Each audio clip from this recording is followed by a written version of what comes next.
You are listening to Talking Images, the official podcast of icmforum.com. Welcome back, everyone. I'm Chris, and in this episode, Ben, Saul, and I will dive into the ill minds of Norman Bates and Mark Lewis, and perhaps the ill minds of Alfred Hitchcock and Michael Powell as well, as we break down, compare, and contrast Peeping Tom and Psycho, the two explosive back-to-back horror releases that set media aflame, but for very different reasons. I want to set the stage a little bit for this episode. In 1960, just a bit more than 2 months apart, these two films, often considered the first slashers, were released. But they were not made by grindhouse directors or on string budgets. They were made by two of the most acclaimed and respected directors, not just at the time, but in all of cinema history. The reception could not have been more different. Peeping Tom went first, with a UK release on April 7. The critics thought it was sick, disgusting, unseemly. One prominent critic even suggested it should be flushed down the sewer. It was trashed across essentially all publications and pulled from British cinemas after just 5 days. It was not even distributed in America until 1962, when it just played a few grindhouses and genre cinemas and promptly disappeared for well over a decade. Psycho went second, released on June 16th in New York and with a wider release in the US on September 8th, becoming the second highest grossing film of that year in the US, the best performance of a horror film since Frankenstein, all the way back in 1931. The reviews were still not as glowing as you might expect given its all-time status today, with mixed reviews in the UK, and just like Peeping Tom, essentially destroyed by the UK media, though it made quite the amount of money there as well. And with sad financial success, Hitch could easily brush off any and all negative publicity. Michael Powell was not that lucky. After the terrible reception, not to mention box office fiasco, he became an outcast in the British film industry and had to go abroad to continue his career, making films in Germany and Australia, withering away into relative obscurity. It was not until the 70s when Martin Scorsese actually paid for a real release that Peeping Tom started to gain attention and started to spark what ended up becoming a major continuing reappraisal. Powell famously said, I make a film that nobody wants to see, and then 30 years later, everybody has either seen it or wants to see it. I mean, it must have been bittersweet, to put it lightly. Today, both films are considered not only key horror classic, but amongst the greatest films of all time, though the competition is not quite even. Psycho rests as number 26 on the They Should Pictures Dante's can of the greatest films of all time. Peeping Tom is a bit lower, ranked 370th, though of course this great aggregator site uses old lists as well, and Psycho has had quite a bit of advantage in just building up steam all the way from its release. So today, let's dive into these films on as even grounds as possible, find out which is the scariest, which is the most eerie, best acted, the most innovative, which hit the hardest, and of course, which we prefer ourselves. We have 3 voices on this podcast episode, which means that we will not be able to get a tie. Unless someone amongst us has more in common with Norman Bates than he has previously let on. So let's just jump all in and set the mood for the conversation with a quick straw poll, as I genuinely do not know how my two co-hosts feel about this issue. And we can start with you, Ben, just quickly. Which of these two films do you prefer? And don't worry, we'll dive into the reasons later. Oh, hey, Chris, what? So we're not talking about Peeping Tom, the porno from Ray Dennis Steckler, the guy that directed the incredibly strange but mixed up zombies who stopped living.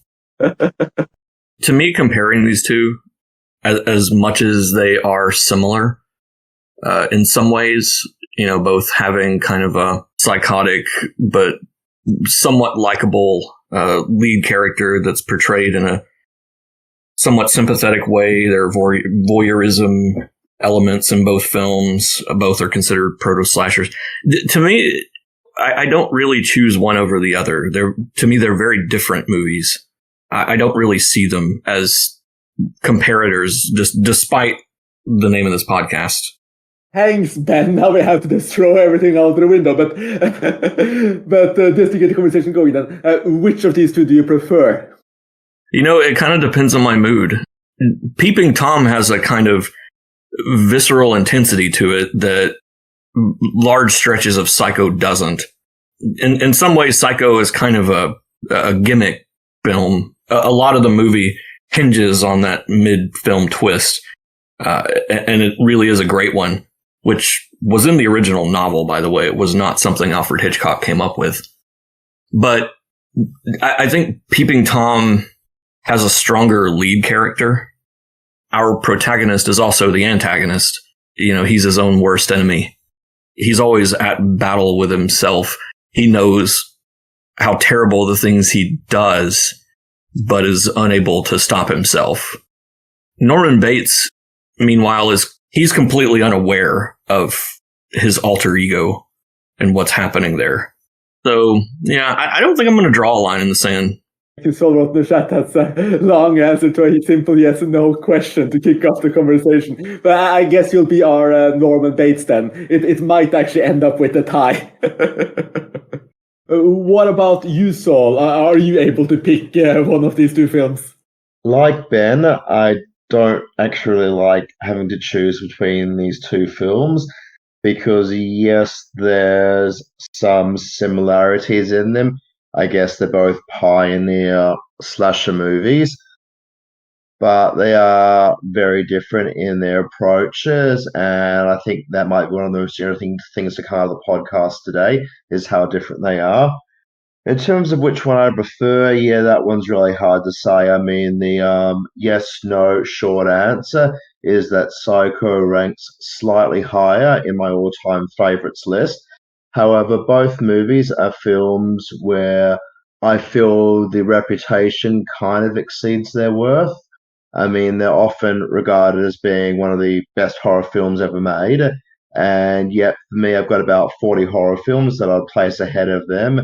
Oh, wow. Yeah, well, I'm a big horror fan. And yeah, there's been a lot of great horror movies over the years. So, look, they're great films, there's no doubt about it. They're both 9 out of 10 films in my books, but yeah, they aren't inside my all-time top 250. And I guess you sort of feel that Psycho's a bit more overrated. I mean, for me, it's only Hitchcock's 5th best film, and yet every so often it gets floated around as being his very finest film. So for me, I guess I have that sort of feeling towards it. But then Peeping Tom is also often cited as Michael Powell's best, and for me, it's only his 2nd best. So neither of them quite live up to the reputations for me. I do think they're generally great films. I guess I would give a slight edge to Psycho, just the technical aspects of it, and the performances are slightly more impressive. Peeping Tom's story is probably a bit more solid, but yeah, overall, I guess I prefer not to have to make that distinction. Right, and just to turn it quickly back to you then, Ben, before I answer myself, how many horror films would you say that you rank above Peeping Tom and Psycho? Peeping Tom, I'm not sure. It had been so long since I had seen it before this last week that I didn't have it on my top horror list ranked yet. But Psycho is currently sitting at number 24. And frankly, I would probably put Peeping Tom around the same. I don't know how many horror films I've seen, but it's definitely numbers in the thousands. Neither are my favorites, but I do hold both in very high regard. Oh, fair enough. First of all, I'm one who leads this to a tie because I do prefer Peeping Tom. It's possibly my favorite horror movie, though it does have some competition. While it's close, I mean, both are favorites of mine, I don't think it's that close. I mean, Peeping Tom is one of those films that might claw itself into my top 100 at some point. It's certainly in my top 250, while Psycho is a little bit lower. For the record, I do agree that neither is Hitchcock or Michael Powell's best. I mean, A Matter of Life and Death is my favorite from Michael Powell, and Vertigo is probably my favorite from Hitchcock. So I'll be agreeing with both of you on that. But as we go into this episode, then it's actually a tie, with me leaning fairly strongly towards Peeping Tom, Saul giving a soft edge to Psycho, and Ben struggling to make up his mind between his possibly split personality. You know, life is full of a lot of flavors. There's no reason to choose one over the other. It's a very hippie kind of answer, but, you know. Some that hippie flavor into a podcast about horror movies. Very, very good of you, Ben. I guess it might be easier than to talk about which is the best by talking about the various aspects of which they might do better than the other. Before we start showcasing which one actually does that, it might just be good to hear about, because all three of us love each of these two films. It might just be good to hear about just what we think each film does best, and then take it from there. And since Peeping Tom was released 2 months before Psycho, it might make sense to start there. So Ben, turning it back to you, what is it that makes Peeping Tom such a special film for you? You know, I've already touched on the interesting lead character. One other thing that draws me to Peeping Tom is, in a way, it presages the Italian giallo film quite a bit, actually. You know, a lot of people talk about Psycho as the proto-slasher, but in a lot of ways, Psycho isn't really a slasher. I look at it more as a gothic chiller kind of film. The entire second half of the film is in this big, spooky, creepy house with a mummified skeleton hanging out a window, etc. You know, it really doesn't feel like a slasher, and it isn't paced like one. It isn't structured like one. Peeping Tom, on the other hand, is structured like a slasher, victims being murdered one after the other throughout the course of the film. But unlike a slasher and unlike a giallo, the focus is on the killer, not on the victims. I had read a blog about Peeping Tom. I think it was from Carrie Bloom Walden. She points out that one of the key differences between Psycho and Peeping Tom is that Peeping Tom, and one of the reasons why people reacted more negatively toward it on its release, is that Peeping Tom puts you in the shoes of the killer, and Psycho puts you in the shoes of the victim. And people relate more to the victim. They don't want to think of themselves as crazy murderers. And I find that aspect of it interesting, that Peeping Tom, I think, is just in general considered more of a visceral, disturbing film. It even has those first-person POV shots, which I do wish there were more of those, literally putting you in the shoes of the killer. And I think that goes a long way toward part of the reason why I like it so much. I also think it's shot really well. The cinematography, these oversaturated red and green hues. It's no surprise that Michael Powell has great cinematography, but, you know, I think that in particular really felt like it influenced giallos quite a bit. I can't find anything online about whether Mario Bava ever watched Peeping Tom, but I would be absolutely shocked if he didn't. It looks and flows so much like early giallos. It's so true. Like the visuals, the pacing, the kind of fetishism that kind of blends its way in there. It's so close to what Bava was doing. Session of voyeurism. You know, one thing that doesn't get talked about a lot with Peeping Tom is it has a lot of handheld camera work, this kind of roving camera. And that's also something you see a lot in giallos, you know, emphasizing that restless voyeuristic feel. That's another reason why I liked Peeping Tom so much. What about you, Saul? What is it that draws you to Peeping Tom? Well, Peeping Tom is the pioneer slasher movie. It's the trivia answer. If anybody's seen Scream 4, it's the trivia question answer, which was the very first slasher. Peeping Tom because it was the first film to put the audience in the POV of the killer. So, like what Ben said, we have those shots at the start of the film. We're actually having it from the killer's point of view. So that was very innovative, and it was the first film to do that. Way before Halloween, way before Black Christmas, you actually had those point of view shots there and sort of walking along, seeing everything through the visor of the camera that belongs to the killer. Something which Ben did mention is that Psycho puts you in the shoes of the victim rather than the killer. Psycho does end up doing both, although Peeping Tom makes the killer seem like a bit of a victim himself with the way circumstances have led to his life being like how it is. That's probably what stands out most to me about the film. And also, I guess, how sympathetic Mark is. Even though we know he's the killer and we're aware of that from very early on, he doesn't seem any more perverted or any more odious than anybody else around him. You have all his colleagues who constantly talk about women in lurid ways. We have a customer early on in the film who's trying to buy dirty magazines. So Mark just seems to be a product of this society at the time. And I guess a reflection on society at the time might have been part of why the film was so shocking when it was first released. But I think also just because it's a Michael Powell film. So people are going into it expecting something like the films he did with Emmerich Pressburger, something nice and colourful or something luscious and black and white. But what they actually got was very different. Whereas I guess Psyche entering that with tempered expectations, Hitchcock by 1959 with North by Northwest behind him already had a reputation as a master of suspense. So Psycho wasn't really that much of a departure from what he had done previously. What Powell did with Peeping Tom was quite different from what he did before. So I guess to me that also is one of the reasons why it stands out as such a departure from all of his previous films. And yeah, really interesting along those lines. Something you mentioned, though, that Peeping Tom is significantly different than Powell's earlier films. I think the seeds of it are planted. The Red Shoes and Black Narcissus especially both deal with these kind of psychological torment motifs. And I think they're handled in a much more classically film-oriented way. Peeping Tom, I think it's just the ferocity of it. Powell finally kind of unleashing it and throwing it all on the frame where everybody can see it rather than keeping it as a simmering subtext through most of the film. But I do think the seeds were all always there in several of his films.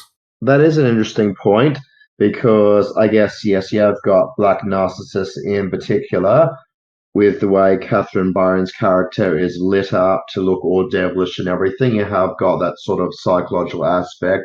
But I guess I see Black Narcissus, which is not my favorite Powell film by quite a long shot, as a lot about the romance. And I guess a lot of Powell and Pressburger's films were about romance, or romance was quite a significant part of it. And you actually still get that in Peeping Tom. I mean, it's probably my least favorite part of Peeping Tom because I absolutely have no idea what Anna Massey's character sees in Mark Lewis at all. However, the romance actually is there, but like you said, it's sort of the lurid part of it comes to the forefront and the romance goes to the background. Although I guess what I find interesting about that is the overhanging question for me with Peeping Tom is if and when he's going to kill his girlfriend. So I think you even mentioned, Ben, that Peeping Tom is sort of like a slasher and they have like all these people being murdered throughout. But I don't think it's actually that many people altogether. I think it's only a handful of people are getting murdered.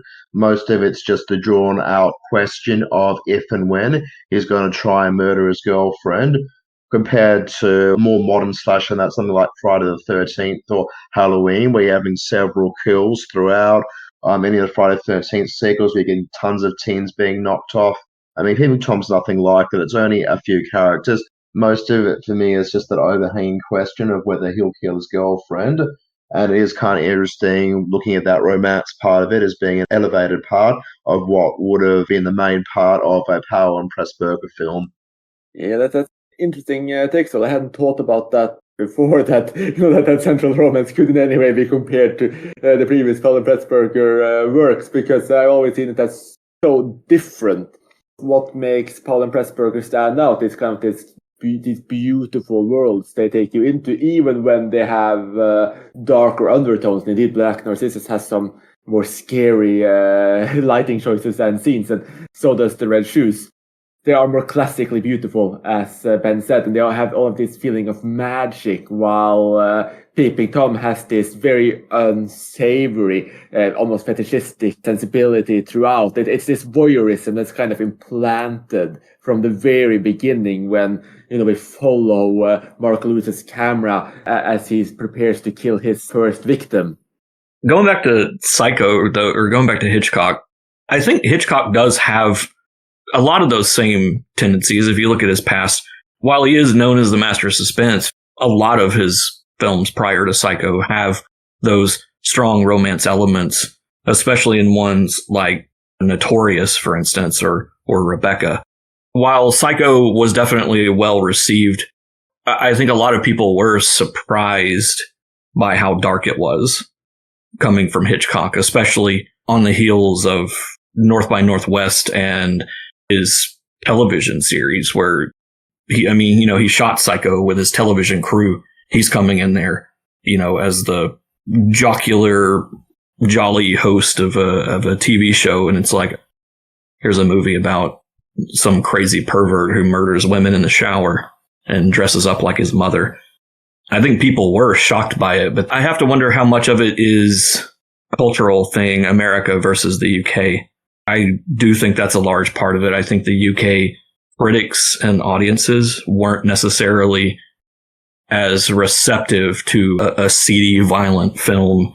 A decade or so after Peeping Tom, you had the whole video nasty shenanigans going on in the UK, where they were just banning stuff left and right for the same kind of content. The US, you never really had that extreme of a reaction to it. I think there may be a cultural aspect to it of why those films were received so differently. Yeah, definitely. I mean, the UK papers were savage towards both films. I mean, this is clearly not something they wanted to see in polite society, essentially, while America had mixed reviews, but a lot of acclaim for the film as well. It's interesting to think, like, what could have happened if Powell had released the film in America first, or gone some different kind of path.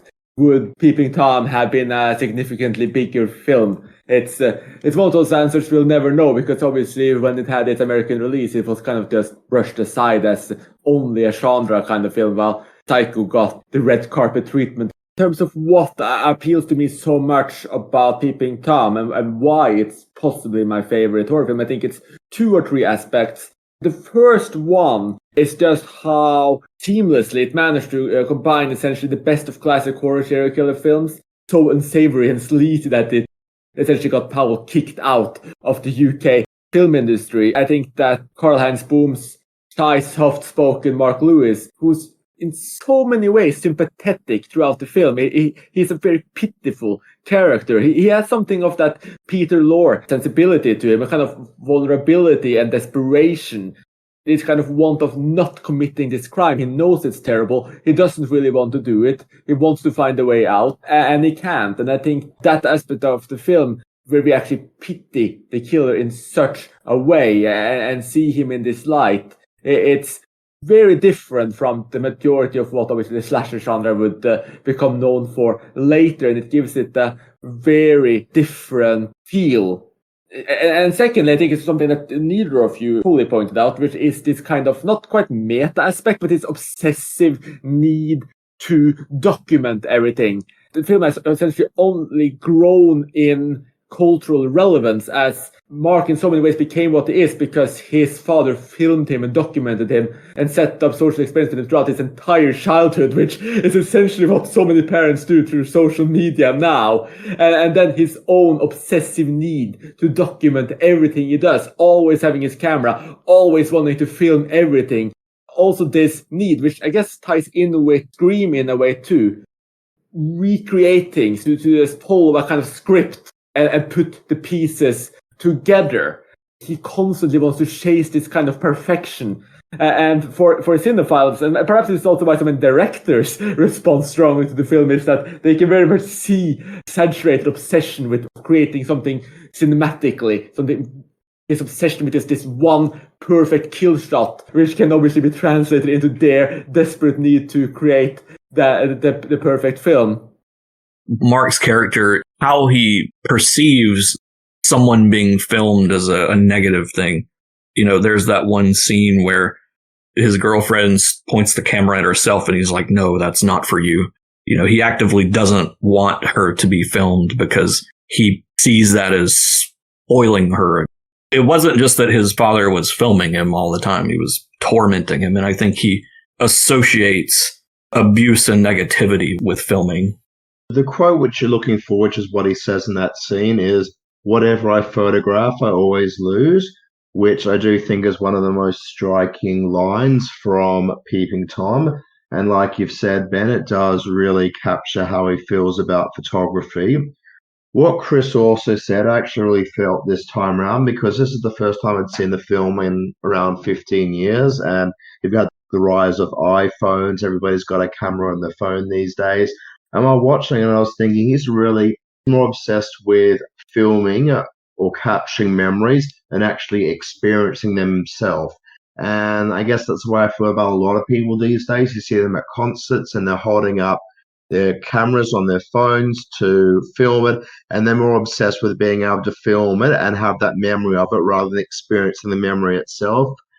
And I think that's a very interesting dynamic. I think it's a very interesting time that we live in, where people aren't really living in the moment and they don't feel like they've lived that moment unless they've caught it on film. And the Mark Lewis character really captures that for me. But what you said, Ben, is actually quite interesting, that even though he does want to capture things, there is a bit of negativity associated with it, or he's got to the point where either he feels he must lose whatever he films, or he feels that anything he captures on film just inevitably or invariably ends up disappearing, or he ends up losing.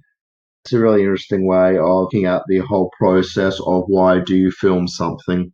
Yeah, absolutely. I think he also associates the camera with his victims as well, and that it's kind of the eye he sees, his voyeurism, essentially. It's his eye towards murder. It's what he sees everything through, because through all of his murders, he's always looking through the camera. It's his kill tool as well. So I think part of him also sees that, or thinks that if he films his girlfriend, he will actually kill her. I think he does actually say at one point that he's making a documentary on fear. So I think, yeah, that is something going on there. He's just got that obsession. Yeah, I think that was in that second kill scene with the dancer in the studio after hours. Yeah, Vivian, played by the incredible Maura Scherer, who of course was the lead in The Red Shoes, and it's one of the probably best kill victims of all time. This long extended sequence where he's building up tension of will she or won't she be killed. I think it lasts 10-15 minutes, just kind of following her to a rendezvous to him, where you have all of these kind of things where the light comes on, the way he uses light towards his victims. And then this whole long extended scenes of the two of them where, he's going to film a scene with her being frightened and she's trying to warm up and get into the mindset of it. And of course, the fear he's interested in is not her acting abilities, but her real fear. And that works on just so many layers. And that's actually another difference between Peeping Tom and Psycho, where the suspense isn't what's going to happen, it's when. With Psycho, the first half of the film, you have Vivian Leigh who's stealing this money. She's doing something bad. You know something is going to go awry at some point, but you don't know what. And then you have the big surprise shower scene. The first scene that really tips people off with Psycho is when Norman starts spying on her through the hole in the wall, which is the most overtly voyeuristic scene in the movie, probably. Until that point, you just don't really even know what's going to happen. With Peeping Tom, from the first frame of the film, we know he's a killer. And so there's that suspense of when is the other shoe going to drop. Yeah, it's very true. I mean, these two films are entirely different forms of horror films. Where one, we're consistent in the mind of the killer. In the second, we don't know who the real killer is until essentially very end, if we buy into the film's conceit. And I think it's time we actually could go to Psycho. And before that, I'm just going to add that the last third thing that makes Peeping Tom stand out so much to me, which is what Saul mentioned earlier, which is this kind of innovative way that we see things from the killer's point of view. We see things through his camera, and just the way the film uses that voyeuristic sensibility in ways that's I don't actually think it's been recaptured later, though, of course, a lot of giallo films really lean in on that as well. But moving on then to Psycho, what is it that makes Psycho stand out to you the way it does? Oh, and I meant Janet Leigh, not Vivian Leigh. But yeah, Psycho, a lot of credit is given to Hitchcock for the story of Psycho, but really, having read the book earlier this year, all of it is in the book. That's 100% Robert Bloch. The surprise twist, the thing with his mother, all of that. Some of it's even word for word from the book. So I don't necessarily give Hitchcock credit for the story idea. What I will say about Psycho is just how tight it is. Peeping Tom feels a little more loose of a film. It has a restless camera. It feels a little rough around the edges, and I think that's intentional too. But with Psycho, it's very tight. Hitchcock is always known for his in-camera editing. And with Psycho, every frame is exactly the way it needs to be. And I think that is part of what makes it such a great film, is that it is so tight. And every single second of the film is so well thought out by Hitchcock and how he wanted it portrayed. And I think Norman Bates as a character, I think Anthony Hopkins does really nail that performance in the same way that I'm not even going to... Did I just say Anthony Hopkins? Anthony Perkins is perfect casting for that role, to the point that, it did haunt him for his entire career. He found it very difficult to get away from Psycho, and in fact returned to it 3 more times. I do think the combination of the perfect casting, the extremely innovative editing, and the general creepiness of the story, which again is more Robert Bloch than Hitchcock, but I think all of those are reasons why I like Psycho so much. What about you, Saul? For me, with Psycho, having seen it 5 times over my cinematic journey, it's just all those iconic parts that work so well, even though they're coming. When I rewatched the film last year, I think it was the first time I'd seen it in over a decade, and still just felt like really that tension there. I knew what was going to happen during the shower scene. It still worked really well. Staircase death also was great, and just the extreme high camera angle looking down the staircase during that death, and of course all the camera angles and the way the shower scene is cut is just amazing. And then the blood going down the drain and the graphic match there to Janet Leigh's eye afterwards. That's just an amazing touch. There's just so many little small touches like that. But probably the main thing, the most standout element is Bernard Herrmann's music score. It just perfectly heightens every single emotion in there. From the moment the music starts at the beginning credits, you can sort of like feel the tension building up there. So yeah, the music for me is probably what really sells the film.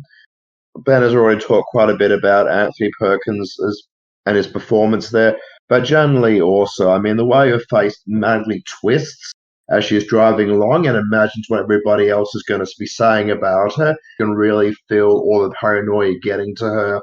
And yeah, I'd say it's probably quite an undervalued performance in the scheme of things, especially because the way the second half of the film goes and ends up being more about Perkins. I mean, Perkins is great in it, but I think Janet Leigh tends to be a little bit undervalued in there. So yeah, I guess for me, it's just the fact that even knowing all these things going into the film, rewatching it, having it seen 5 times now, still feels very fresh every time. And I do have my own personal gripes with the film. As I've said before, I don't think it's one of Hitchcock's top 4 films, but we'll get into flaws afterwards. But flaws and all, it's just an amazing experience to go back to every time. Yeah, I'm so glad you brought up Bernard Herrmann's score, because when Ben was speaking, I was wondering, like, why isn't he mentioning it? That's probably as iconic as the shower scene, honestly, and it just sets the mood for the entire film so incredibly well. I completely agree with you that the performances as a whole are stronger than Peeping Tom. I think especially Anthony Perkins is just so unbelievably creepy as Norman Bates. And I think I really struggle to decide which of those two performances are better, because Carl Bohn has a nerving sense about him too. But like you said, it's so hard to think of another actor pulling off that role so incredibly well. There are also somewhat similar characters. What's so special about Psycho as opposed to Peeping Tom is the build-up. I think it's about 48 minutes or so before the first murder. We have this psychological unease as, we follow Marion Crane escaping with the money, being paranoid about it, feeling followed by the cop, coming to this hotel, this long, extended, uneasy conversation with Norman Bates. He talks about his mother and he starts snapping at her, and you can sense something is very, very much off. But it's all build-up. It's all build-up that is released in that famous shower scene, which flips everything on its head.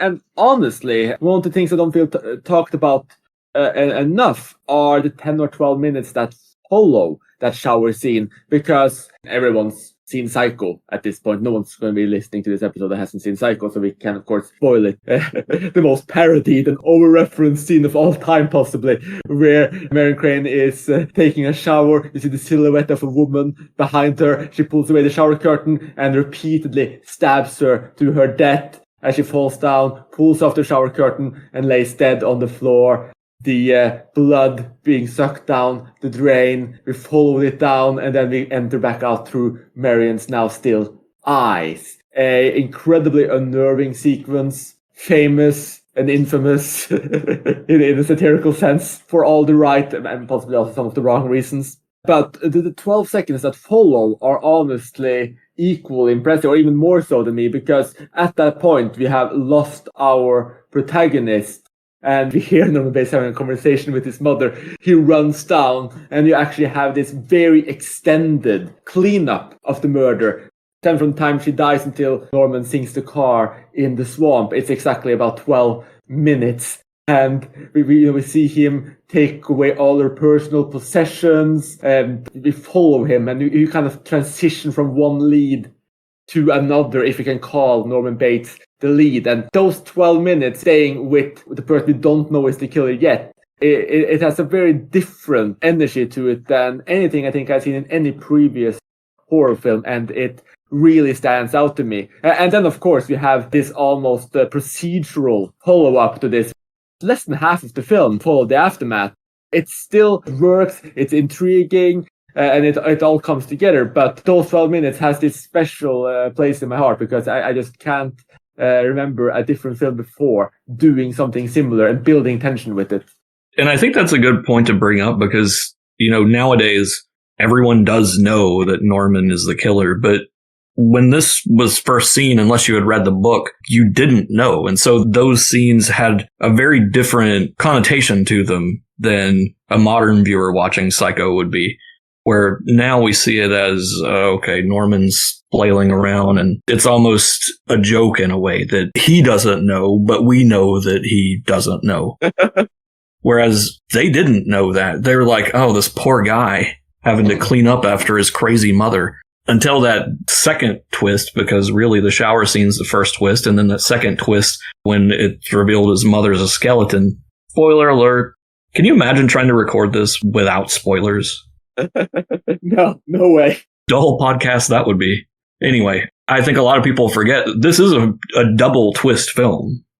There are two very major twists in the film that completely change the way you see it.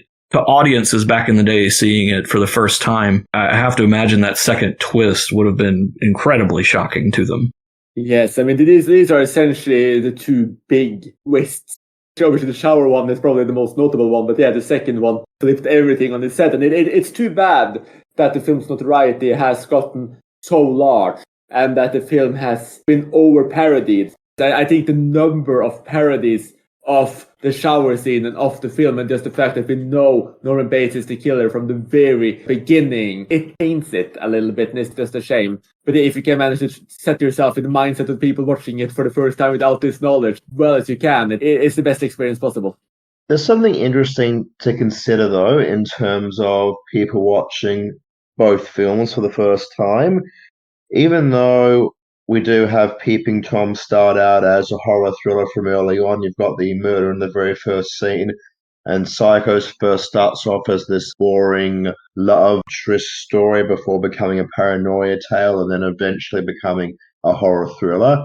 Even though it's very different in the approaches there, I think the title is there. I think Psycho definitely sounds like more of a horror film title.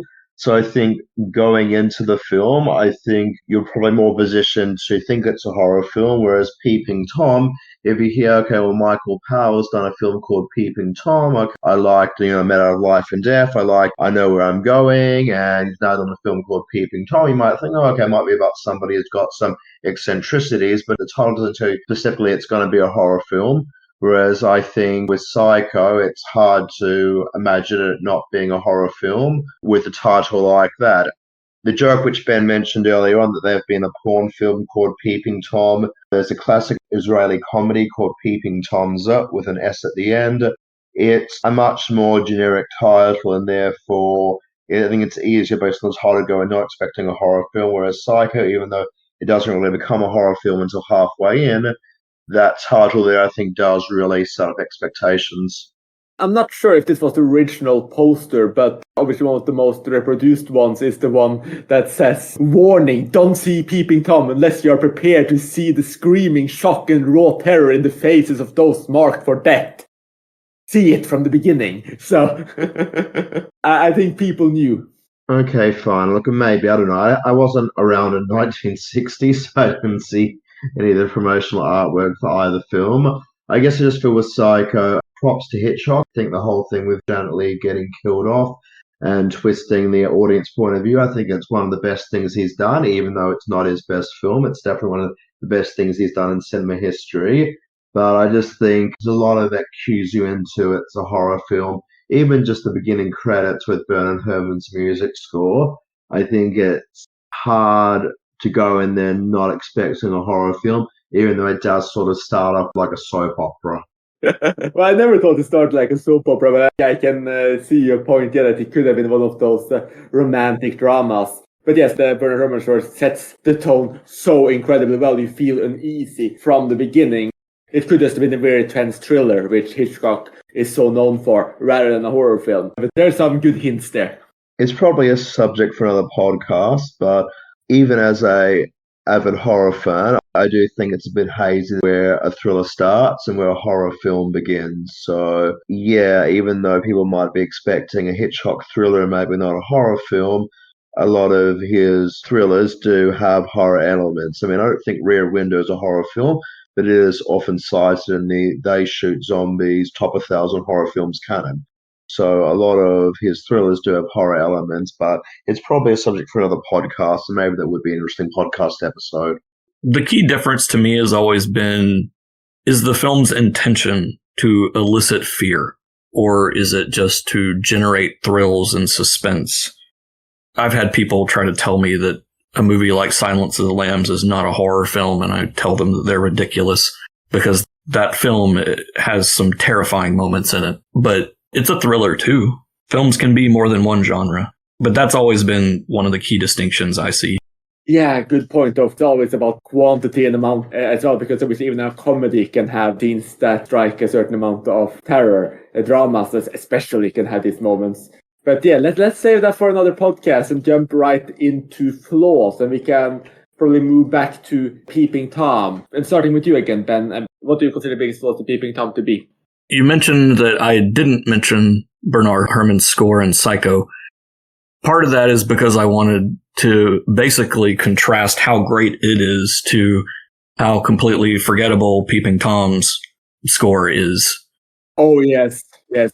I think that's one of its biggest weaknesses, is it sounds almost like some kind of television library music a lot of the time. feels like very much an afterthought. I think it does pull down the film at times and almost diffuses some of the suspense in some of the scenes. Yeah, I mean, I didn't think of it quite like that. I just thought that it lacked that extra oomph. I mean, obviously, when I was rewatching it, knowing we were contrasted to Psycho, I was trying to kind of think, okay, during the opening, during all of the various scenes, is there any kind of music that stands out here? And there really wasn't. I mean, the ending music has a little bit more of a kick, but yeah, no, there's nothing memorable about the score of Peeping Tom. I don't actually think it needs it, but it would have elevated it further. I think it's so generic that in my mind, it actually does hurt it a little bit in comparison. Standing on its own, it's fine if forgettable, but comparing it to Bernard Herrmann is it's no contest. Yeah. As far as other flaws, though, that shaky handheld camera work, and I do think that was a deliberate decision on Powell's part to make it feel more rough around the edges.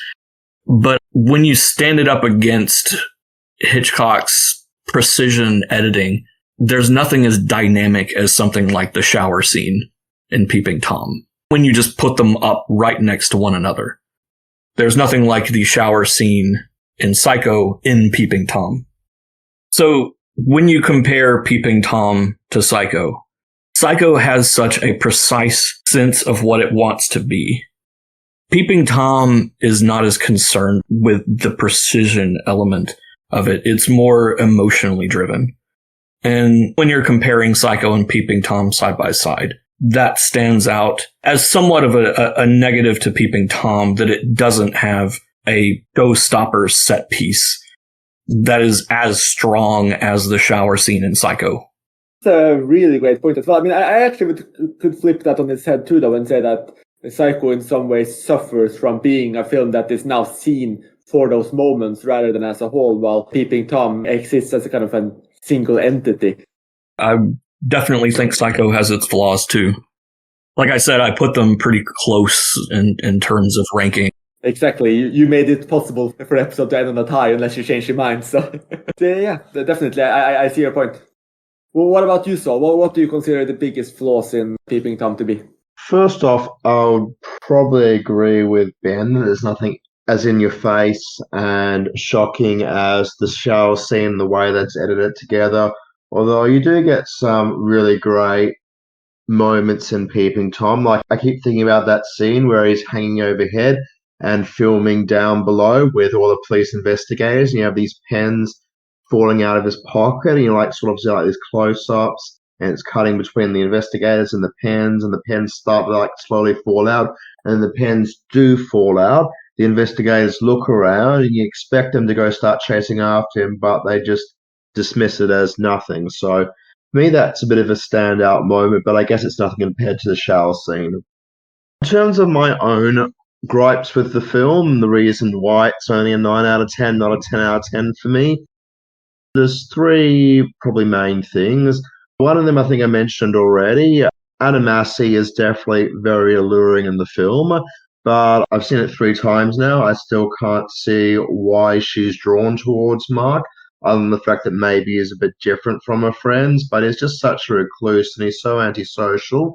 But then when he starts going out with her, he's sort of a bit more normal. I don't know if I should say normal in that context. But yeah, the romance that doesn't quite work for me, I guess, because I sort of don't buy her falling in love with him. I also don't buy Mark acting conventional enough to pass off as someone who she's not going to suspect as being a little bit strange. So that part I don't quite buy. Also, I don't know how much of an issue it is, but the reason why Peeping Tom gets so much acclaim is because it's the pioneer slasher. It puts the audience in the killer's point of view, but then there's actually a lot of scenes in the film without Mark present. And I guess for me, I sort of feel like it might be a bit tighter from that point of view if he was present in all of them. I mean, it's different from Psycho, which is having more of an omniscient view of it, where you're going from one protagonist to another. With Peeping Tom, you're sort of setting up as being in the killer's point of view, but then it's not always. But probably the third thing about the film, which I didn't really notice it so much the first couple of times around, but when I just recently watched it a few days ago, is that towards the end, Mark actually really begins to over-explain his past. He starts talking a lot about his dad and his history with filming and everything. And it sort of reminded me about the psychiatrist stuff at the end of Psycho. And Psycho really gets knocked for that a lot. And it's probably not the weakest aspect of Psycho, but Psycho gets knocked a lot for the fact that the ending over explains things that don't need to be pointed out. And I sort of got a bit of a feeling just this time around with Peeping Tom that was telling us a little bit more than maybe we needed to know. It felt like a little bit unnatural the way that so much exposition, I guess for lack of a better term, was being dropped in towards the end of the film. That sort of ended it off for me on a bit of a low note. I mean, it's an incredible film. I do think, it's a top 500 film of all time, but in the bottom half of the top 500, pretty much for those reasons. You mentioned you don't know why she would be attracted to Mark. I always saw it as a wounded puppy kind of scenario. Like, I think she sees that vulnerability in him and is drawn to that and kind of wants to fix it. Because even at the end, when she knows he's a murderer, she's weeping for him. I think she genuinely feels sorry for him because she sees that conflict in him. I do buy that. I do agree with you on some of the other aspects, though. It does over-explain the father dynamic to an extent. I think there's probably one too many of those scenes. That actually is a fantastic point about Anna Massey and her seeing him as a bit of a lost puppy dog, because obviously she spent a lot of her life taking care of her mother, who's blind. So I guess she's sort of got that sort of mothering aspect to her. So that does make some sense now that you put it that way. Yeah, that's very eloquently put, Ben. And I also think when she realized that he is a photographer, I think that they also form a closer bond in her mind, because she's a writer. She desperately wants to write, and she's actually getting her first book published. And one of the things that she's asking Mark to do is to take these impossible photographs that she really wants to see herself to display on her book. And I think she's looking for images in a similar way to the way Mark is looking at images, which is also something that draws them together, because both of them are looking for something that's a little bit impossible. I just wrote it in the chat as a joke, but what you've said is actually quite interesting, Chris. I wrote in the chat that she's exploiting him. She's probably not exploiting him, but she does definitely want him to do some photographs for her. So maybe she has some ulterior motives to romancing him. It's not just about trying to find a new boyfriend. Maybe there's something else to it also. That's absolutely possible. Or if there's something that they have in common that kind of ferments that relationship. I think that on the negatives you guys both brought up, I think that Anna Massey is a bit of a negative and a positive for me, in the sense that I thought she was very excellent in portraying this kind of innocence. For me, at least, I largely bought that she was interested in Mark and was worried about him. I thought she conveyed that very, very well, but I do not think that she is as great an actress as, for instance, Vivian Lee. And for instance, where she realizes that... Janet. What? Vivian? Okay. I don't think she's as great of an actress as Janet Leigh, for instance. And in that scene where she realizes that Mark is the killer, I would want to see much more in her face than what we got, for instance. I think she works very, very well in the film, but I would have wanted a little bit more from her. I think Maura Scherer, for instance, stood out even more in her relatively short section. And while Ben and Sol said there's no real doorstopper moments in the film, I do think that the Maura Scherer scene, which is, he slowly stages her murder with her as a conspirator, and you have that incredible moment where she's filming him and he's filming her, and that kind of change from, participation to victim.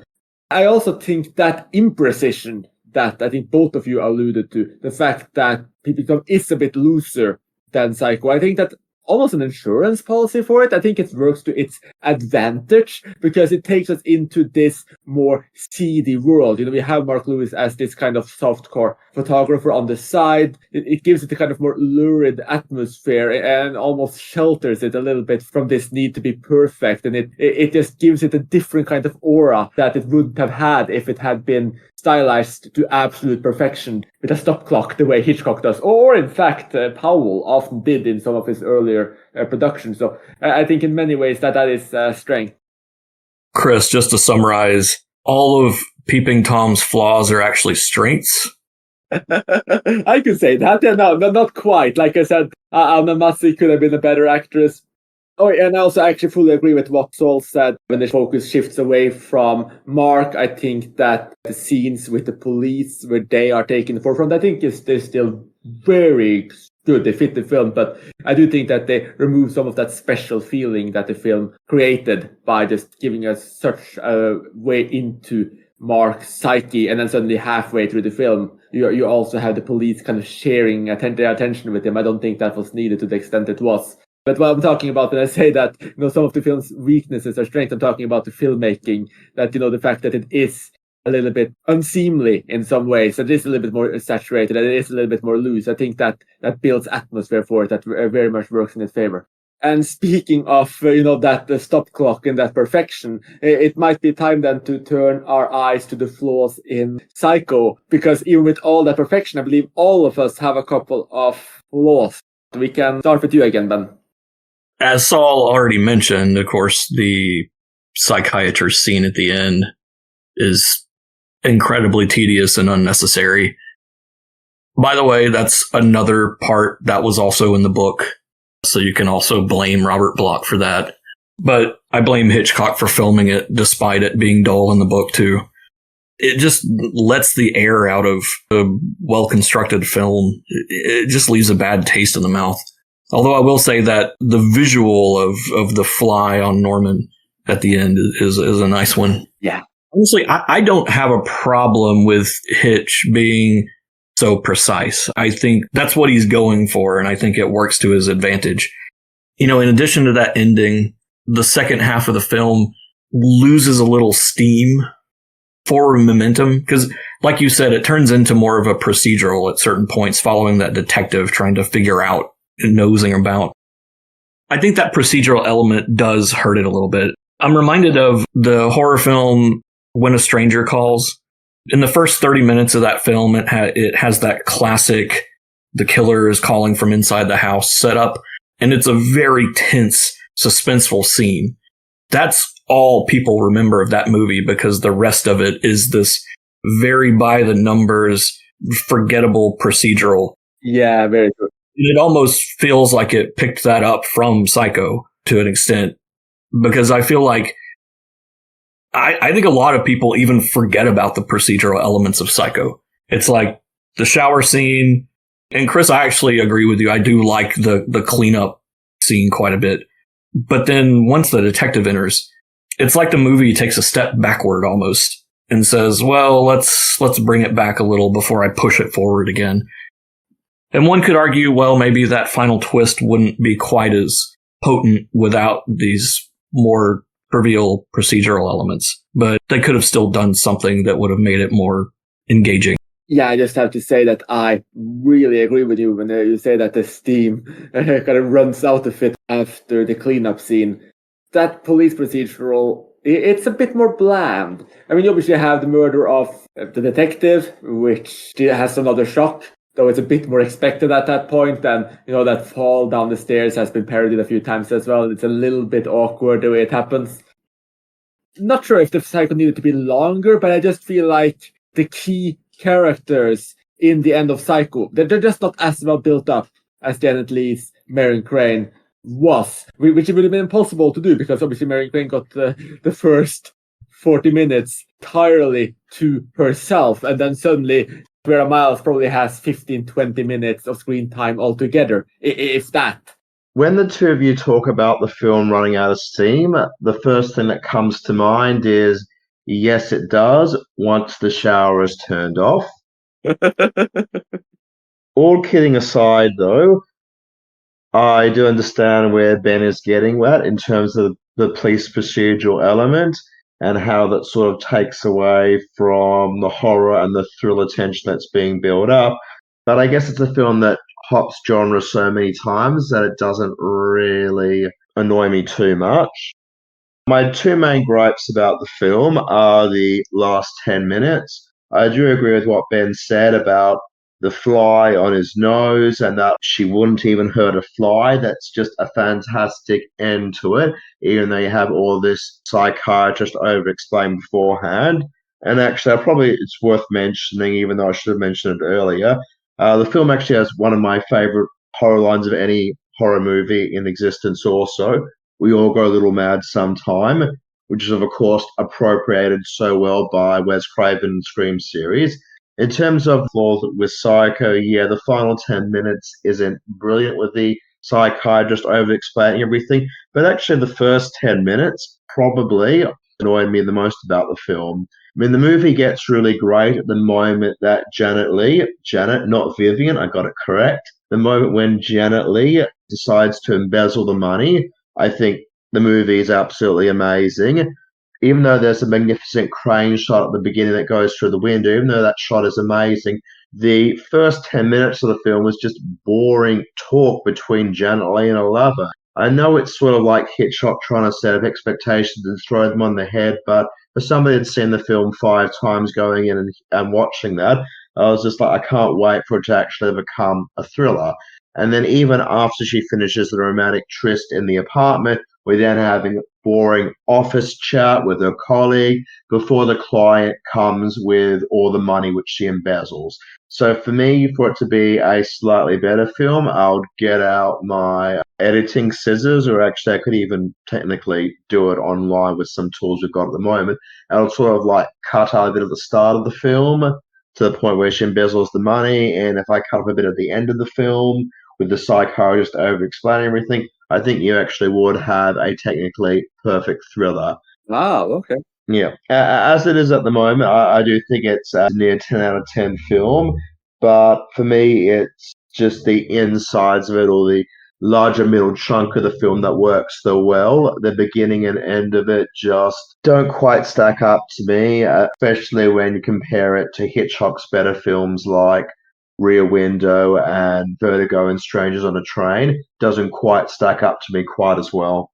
On the opening, I think that if you cut that or most of that, then she has no motive. Big part of why we kind of can get into her head and sympathize with her is that we know that, you know, she has this relationship with a man paying alimony, that they don't have money to get married, and you kind of have this idea that after this time she just desperately wants to find some way to start that life together. And I think that if you just have a woman at an office getting a briefcase and stealing it, and maybe just throwing in some voiceover like you have in the car, I don't think that character would have worked quite as well, and I think that the film would have suffered quite a bit as a result. Though I would completely agree with you in cutting this or psychiatrist at the end, that would have done the film a lot of good.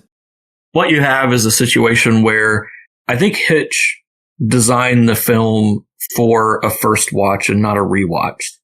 Those early scenes are a little tedious, but he intentionally intended them to be a little tedious. He designed them to play out like a more traditional film noir. That's how the movie is set up. Again, it goes back to him wanting to subvert the expectations. So he has the tryst and the chatting, because those are the kind of things that you would have seen in a lot of films that were coming out in the years prior to that. On a rewatch, yes, they do get a little tedious, but I don't think Hitch was designing it for rewatching it over and over again. He wanted those twists to be as impactful as possible. Though if it works significantly less on a rewatch, that is a pretty significant flaw for a film that's often cited as the best horror film of all time, frequently shown on TV and just generally rewatched. And as Saul mentioned, he's seen it 5 times. I've seen it 3-4 times. You've seen it a decent amount of times as well, I think, Ben. So, but like I said, I don't consider it the greatest horror film of all time. Yeah, fair enough. And in fact, it's not even in my top 20. Yeah, a lot of Psycho fans tuning into this episode for an easy walkover are going to be very disappointed to hear all this, because, I mean, I've been in a lot of places, spoken to people who, Psycho is not only, their favorite horror film, but their favorite film of all time or close. I do think the beginning of Psycho is more effective than what Hitch tries to do with the birds later. If you think the beginning of Psycho is tedious, try watching the birds again. It is 48 minutes into the film before a bird is shown in a threatening way. The exact same time counter is before Marion Crane is actually stabbed as well, so he likes those 48 minutes. With the birds, it's just the lead up to it isn't even that compelling. It's this vaguely creepy, stalkerish woman who wants to deliver this guy a bird. The second half of that movie is, I think, great, but the first half is just terrible. So maybe he's just not great at beginnings sometimes. Sometimes he has great beginnings, though. I'll just mention, as a fellow horror fan and somebody who rewatched The Birds just last year, I do entirely agree with you about it being a very disappointing horror effort. I think every time I've rewatched it, I must be up to 4 viewings now, it just drops further and further in my esteem. You're entirely right that the beginning part is very stalkerish and very boring. Nothing really interesting is going on. But I think even once things get interesting with that, the film just does so little for me because it doesn't try and offer any explanation for anything that goes on. It's just this series of attacks. The film is extremely well edited, and it's actually an example that I like to show off for how you can film reaction shots that build suspense up. So the birds landing and more of them coming, and they're coming in greater numbers. That part builds up really well. But the actual story itself, it's quite lousy. But compared to Psycho, which is actually a classic film, and I know I keep bashing Psycho. I don't want to because I do think it's a great film. But it's sort of hard not to when so many people cite it as Hitchcock's best when, as I mentioned before, I don't think it's one of his top 4 films. I do think it's up there, but I don't think it's quite as high up there as other people make it out to be. Yeah, and this talk about Hitchcock being bad at beginnings is so strange as well, because Hitchcock in so many ways became notorious for just cutting to the chase. I mean, you have films like Rope, which just ends as the start of killing has happened. We don't even learn anything about the central character that's been murdered that is there the entire time. In a film like Lifeboat, it just starts with the boat sinking into the sea. We don't get usual exposition of the people on the boat talking, and then suddenly everything gets changed when they get thrown on the lifeboat. He knew how to just cut all of that. And with the films we're talking about now, he's just kind of just dragging the openings out, which is interesting though. Despite preferring Peeping Tom, I will actually defend the opening of Psycho, and even on rewatches, I think that I very much appreciate just how good that build-up is in my mind. It's a slow, progressive build-up that escalates, that makes us invested in the character of Marion Crane, and which makes us very much care when she ends up in trouble as the film moves along. So I will not slight Hitch for that. I will slight him a bit for the beginning of The Birds, but that's probably a different podcast. And with that, and I think we've covered quite a lot of the flaws we see in both films. It might then be interesting to just compare the film in a few more details. And the first thing I would like to know is, which do you actually believe to be scarier? I don't really get scared even by films that people talk about as being absolutely terrifying, so it's hard for me to judge. But I feel like Psycho has the more intense audience reactions. I think Peeping Tom is more like a worm digging under your skin and rotting your heart from the inside. Oh, that's a great comparison. It's a nasty movie. It does have a couple of scenes that are definitely more visceral, like the opening, but it is more of a character piece than it is a set piece. From just a visceral gut punch thrill standpoint, that shower scene especially, it is so iconic, and I think even today it remains effective. Well, what about you, Saul? Which do you consider to be the scariest? My immediate thought when the question was posed was neither. But I guess, like Ben, I'm not somebody who scares that easily. I guess I find myself more drawn towards films which involve paranoia, which I guess I find scarier than jump scares. But I guess in terms of jump scares, the shower scene is iconic for a reason, like Ben said.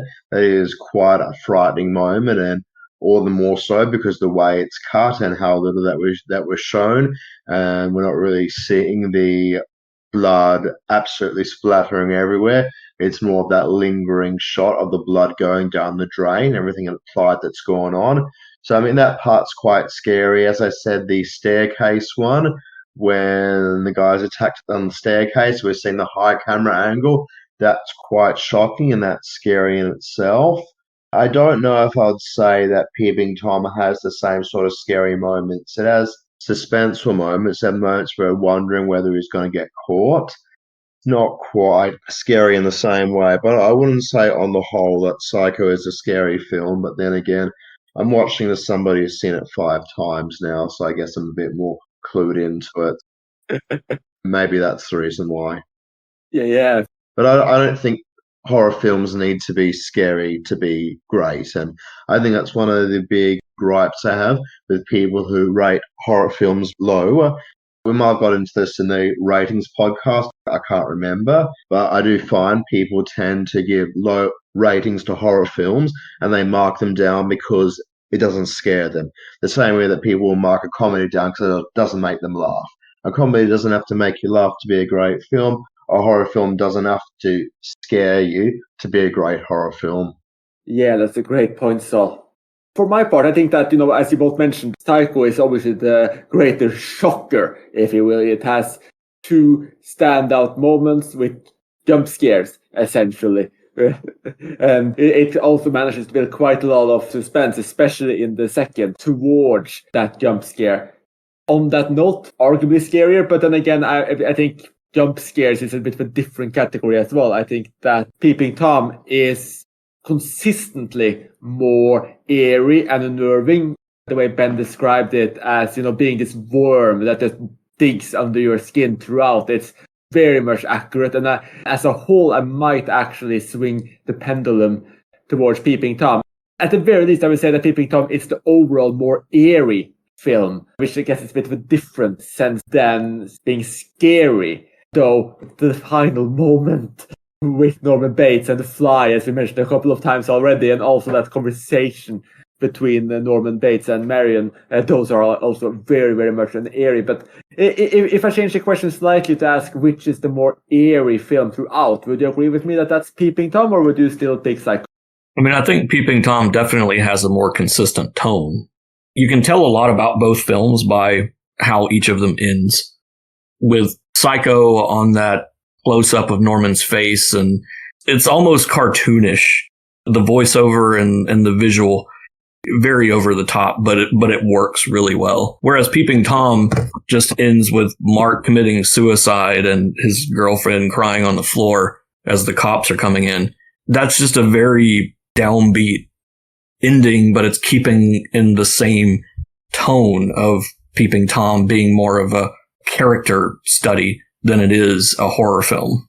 When push comes to shove, Peeping Tom is more consistently eerie because it is starting off as a thriller with a kill from the very first scene. So it does have that sort of like lingering eeriness throughout.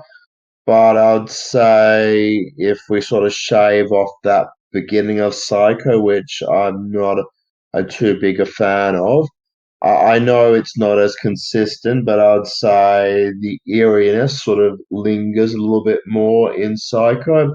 I mean, from the moment she embezzles the money and driving through the streets, I mean, that part of it I do find quite unsettling, especially when she encounters her boss. And I can't remember if she almost runs him over, but he's like crossing the road and he looks at her, and then she starts to imagine what he might be saying, and she tries to sell the car secondhand and try to sell the car and buy another one secondhand, and she imagines what the car salesman is saying about her. There's a lot of eeriness built up in there, and yet it's not there from the very start. So I guess Peeping Tom is a bit more consistent, but I'd say when it is being eerie, I'd say Psycho is eerier. So sorry to disappoint on that front, Chris. I do actually think you have some very good points there, and the competition is close for me too. But I think that from that discussion, I think we got that Psycho is the scarier film. It won there, and Peeping Tom just edged out on overall consistency and eeriness. We both talked about the beginnings of both films, and now you mentioned the endings. So I would be very interested to hear which of these 2 films you think has the stronger ending. I think it depends on what you mean by ending. all of us agree that the psychiatrist droning on very weak, but Yeah. the actual last shot in Psycho, I think, is very strong, and I would say is a better final shot than Peeping Tom's. Yes, I think we're all going to agree on this, actually. So yes, the final shot, the final, I guess, minute of Psycho is significantly stronger than the final minute of Peeping Tom. We're just laying on the floor and the police comes in. It's not that interesting. But the psychiatrist scene in Psycho is obviously, I think all of us agree, that's one of the weakest portions of the film. So literally wants to just cut all of that away. I'm inclined to agree with him. I'm not sure if you are, Ben. But meanwhile, the confrontation scene, despite being a bit heavy on the exposition as well, when Helen realizes that Mark actually is the killer, that when he actually explains how he was able to scare his victims as much as he did, that he shows them the device that has been hidden. What is more frightening than simply being killed? Because the look in the Mark's victims' eyes are something unlike anything they've seen before. And I think since it's possible that some people haven't seen Peeping Tom, I'll just leave that vague for the people who know, but he shows it to Helen, and it does the same thing to her, and that's such an unnerving scene. So yeah, I would say the lead up to the ending of Peeping Tom is better. The very last seconds or minute of Psycho is better. Yeah, this is, I guess, one point that all three of us can agree on. That if you just take the final 10 minutes, Peeping Tom is stronger, but the final minutes, Psycho does absolutely own that. What's amazing is not just the final shot of Norman there, but you have his face at the end, and it's dissolved over with a car being dragged out of the lake. But not only that, if you actually look really quickly, and you can find some clips of it online, is you can actually see a very small amount of a skull in there in between Norman's face and the car being dragged out of the lake. And you just sort of like got the hint in there, a bit of like the mother's skull, so it's a bit of his personality still in there. So for me, that's an extremely effective ending. And yeah, Ben's just mentioned you can see the teeth especially. I've just put a GIF or GIF, however you pronounce it, in the chat, so we can take a look at it, because yeah, that's an extremely effective ending. Definitely, and thank you for sharing that. So we'll share that in the thread dedicated to this on the ICM forum as well, so that everyone can get a close up. And it's very good that we finally, all three of us, agreed on one of these points. My next question, I guess, would be, which film do you think is the best acted as a whole? I would say they're pretty neck and neck, actually. I think Carl Bohm and Anthony Perkins both play their parts very strong. I think some of the supporting players in both films are a little weak. I think Janet Leigh's performance is very strong too, though. Yeah, I think I'll actually have to agree with that, Ben. Like I mentioned earlier, Anna Massi, it's a bit of a weak point for me in the film, but at the same time, yes, some of the supporting characters in Psycho are not delivering as well as they could either. And well, I think Vera Miles, for instance, is an excellent actress in general. I don't think she was able to bring us into the character like anywhere near the way Janet Leigh managed to. So this is probably a part that I do slightly disagree on. I'd say I do think Psycho is better acted overall. It is a close call because both films do have some pretty average supporting performances. But in terms of the main performances in there, just Janet Leigh just such a great job in the first half of it there as this paranoid embezzler. And then Anthony Perkins' performance is really interesting because it's one that uses a lot of body language. And yes, Carl Baum is great in Peeping Tom, and it's one where he's conveying a lot through his eyes. But just with the way that Perkins just has all these small touches, like he's got this way of eating food, and he's like sort of like pecking on it like a bird. A lot of the performance for me comes out through the things that he's doing, more so than the things that he's saying, and more so than just what his eyes said. And I guess it's quite a vocal performance also, because he's also pretending to be his mother and have conversations with her. So for me, it's got two really strong performances in there. Peeping Tom has got one really good central performance. The supporting performances, yes, Maurice Shearer has some good moments. Anna Massey, look, I do find it quite alluring, but for me, she's not exactly an amazing character. I do like the mother in Peeping Tom. I'd say that'll probably be my second favorite performance. The actress who plays the blind mother, I thought did a really good job. But I guess overall, just nothing for me against the powerhouse of Janet Leigh and Anthony Perkins in Psycho. And yes, Vera Miles and Martin Balsam, everybody else is just serviceable in Psycho.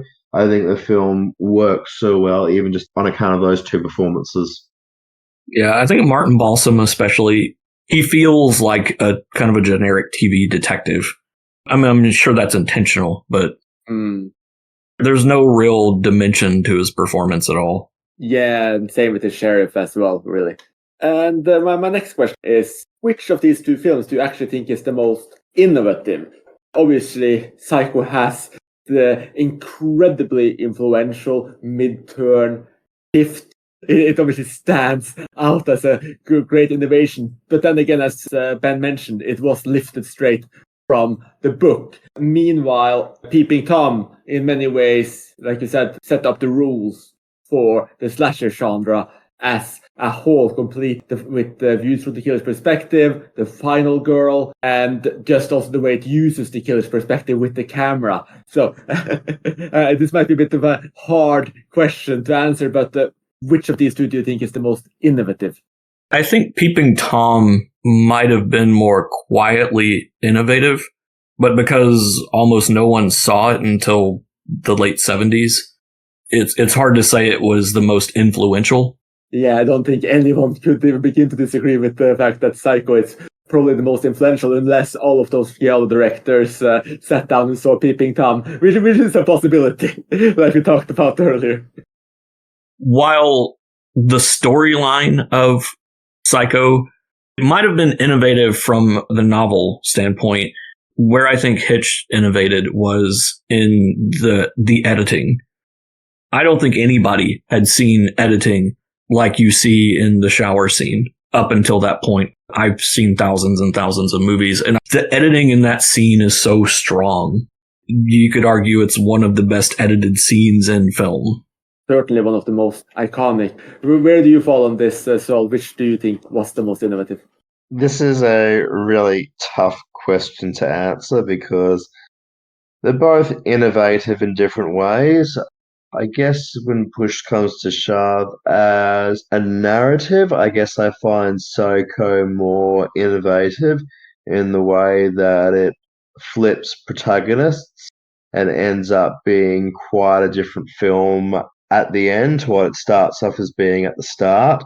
But then Peeping Tom did pretty much invent the slasher genre with the killer's point of view.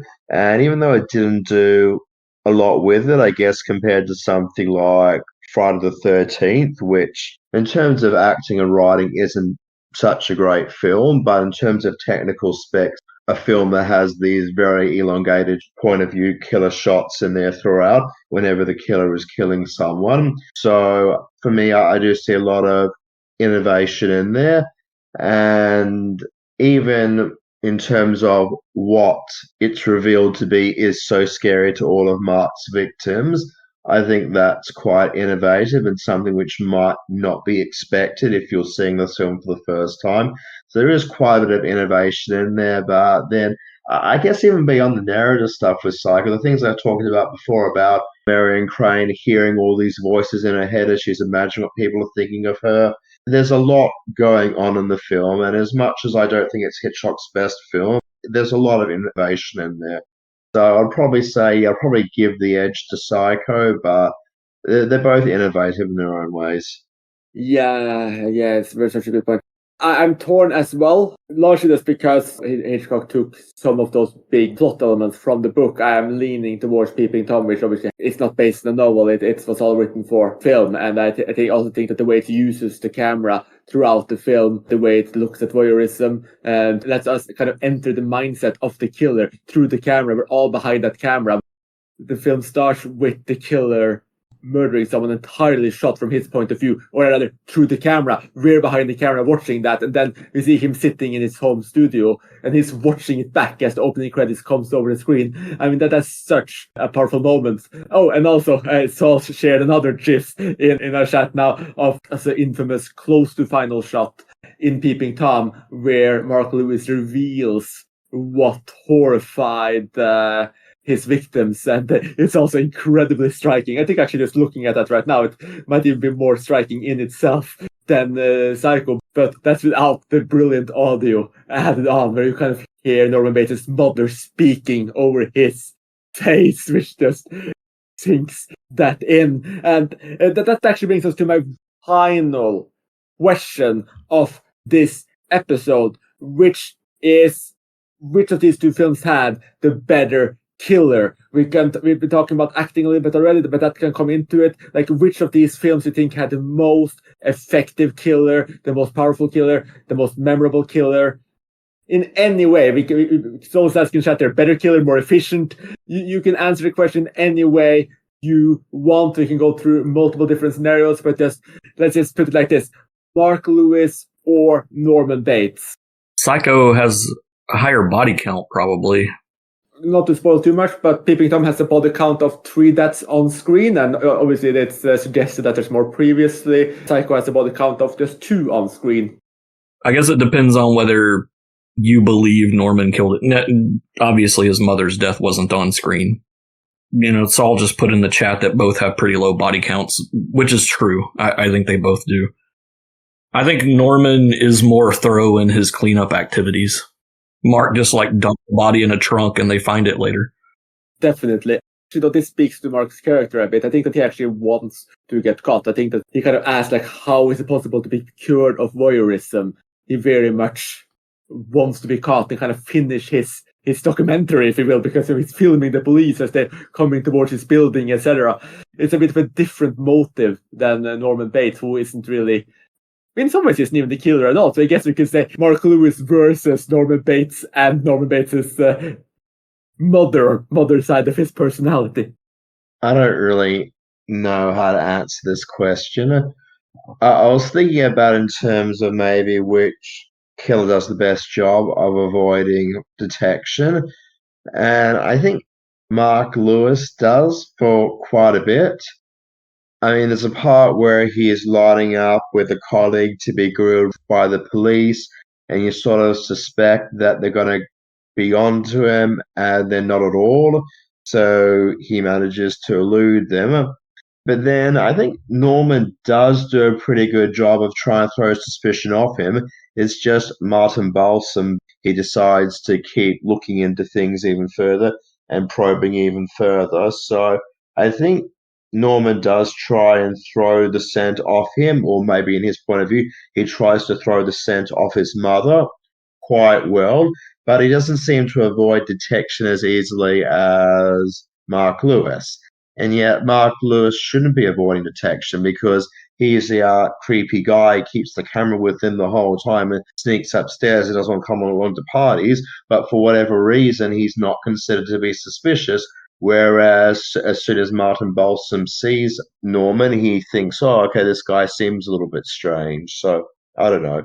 In terms of better killers, maybe look at it from a franchising point of view. Norman survives at the end, so therefore he's able to go on and do Psycho 2, Psycho 3, and Psycho 4. So from that point of view, I guess he's a better killer, but the better killers for me generally in slashers are the ones that aren't superhuman. I'm not a particularly big fan of the Halloween series, and mainly that's because Michael Myers is so superhuman. He can't possibly get killed, so he's never going to be that scary. Whereas Mark Lewis can be killed, so I guess he's scarier, and also he's sort of at that point where he sort of knows that he could potentially be dangerous to his girlfriend. So I guess that sort of awareness there could make him scarier. But look, whatever. I mean, they're both quite good characters, and this just is for me just another question in a line of questions that Chris has dropped on us tonight, which are near impossible to answer because the films, even though they're both pioneer slashers, are actually very hard to compare. Yeah, I would just say Peeping Tom has more incompetent law enforcement than Psycho. It has less to do with how good the killer is. Because, I mean, Mark is acting pretty squirrely most of the movie, even when he's not trying to. It's just the fact that the police are just completely unaware that he's acting suspicious. Well, I actually think that Mark does a reasonable job of hiding how off he is at work. I mean, he has his friend, for instance, who he's always talking to. He's a bit of a different personality at work. And it's kind of just this guy at the background. I think the fact that, when the police comes, he kind of films them and they see him filming them. And they kind of think, oh, yeah, this guy is... the killer probably wouldn't do something like that. So I think that's the way he acts in many ways, casts suspicion of himself as well. As for me trying to answer the question, I've struggled with this too. I think both of them are incredibly strong in their performances. I think both of them are incredibly memorable.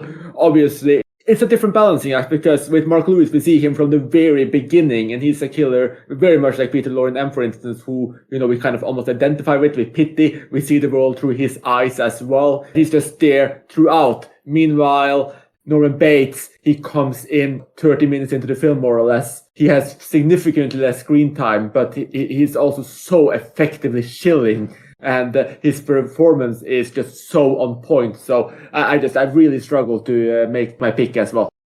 Yeah, and you mentioned Peter Lorre. I think they were both influenced quite a bit by Fritz Lang's M.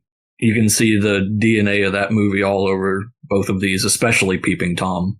Yeah, I saw the Peeping Tom. I didn't think about it in Psycho, but these characters are very similar in so many ways. I mean, both Mark Lewis and Norman Bates were kind of harassed by their parents. Norman by his over-controlling mother, Mark by his over-controlling and, almost experimenting father. I mean, to Mark's father, he was a science experiment, essentially, just a part of his research. Both of them have urges they cannot control. But obviously, they're also quite different in the fact that, like we mentioned earlier in the podcast, Mark Lewis knows exactly what he is, and he wants to be cured or he wants to stop, while Norman Bates genuinely doesn't know. And at the very end, Norman Bates doesn't even necessarily exist anymore. His mother has taken over. It's just two very different characters. And yeah, with that, I think we're actually taking a temperature check on everything about these two films. I'm surprised it ended up as close as it did. We're tied on which is the best. Psycho won a few, Peeping Tom won a few, and in many cases we just could not decide properly, which really just speaks to the power of these films. We all said both films are amongst our favorite. We have different preferences for them. I'm apparently the guy who likes them the most. And far more than our resident horror addicts, but they've also seen significantly more horror films than me, so I shouldn't be too surprised. Yeah, I was going to say I would be curious to see how many of my top 20 horror films you've actually seen. I mean, I have seen nowhere near the amount of horror films you do. You have. I mean, I saw that. I mean, Saul wrote had seen over 2,000 horror films earlier. I doubt I've seen more than 1,000. Yeah, I mean, I have a platinum on the They Shoot Zombies list. All right. Well, I've seen everything from your top 20, but I'm missing 2 from your top 100, which is Heartless and Scream 4. I'll see Scream 4 when we eventually do that Scream podcast. I didn't really think of La Belle Captive as a horror movie. Yeah, look, I wouldn't either. I mean, not all of the films that are tagged on ICM as horror are necessarily horror, but the ones towards the top, like Videodrome, Scream, Cremator, Don't Look Now, I'm going to skip the song, it's not really horror, Get Out, The Shining, Body Snatcher, Alien, The Fly, Under the Skin, The Wicker Man. All of those I'd easily place as being superior films to Psycho and Peeping Tom. That's interesting. Yeah, I mean, from Slavos, I'm seen everything in his top 20, but missing quite a few further down. But yeah, like when I said that Peeping Tom might be my favorite horror movie, I mean, there are these borderline cases, like you mentioned right now with The Beautiful Prisoner, for instance. That's one I would rank above. I mean, if you consider David Lynch's Lost Highway a horror movie, I'd rank that above to Mulholland Drive as well. There's all of these kind of surreal, dreamy films like Valor in a Week of Wonders that I might prefer to Peeping Tom as well, though that's a more of a close call. But yeah, in terms of traditional horror films, are just very, very clearly a horror film. Peeping Tom is quite likely my favorite choice. And so suggesting right now that we might do What is a Horror Film podcast episode soon. So that I would definitely be up for that as well. So with that and these final minute diversions, I think that we've actually said everything we want to say on Psycho versus Peeping Tom. It's been a really fun episode. We really managed to dig into these two films, and it lasted much longer than I thought it would as well. I'm really happy with the amount of details we could bring into the positives, negatives, and just how nuanced it all was. If you somehow haven't seen Peeping Tom, we apologize for spoiling it a bit for you, though we left some things for you to discover in the film as well, which we hope you enjoy.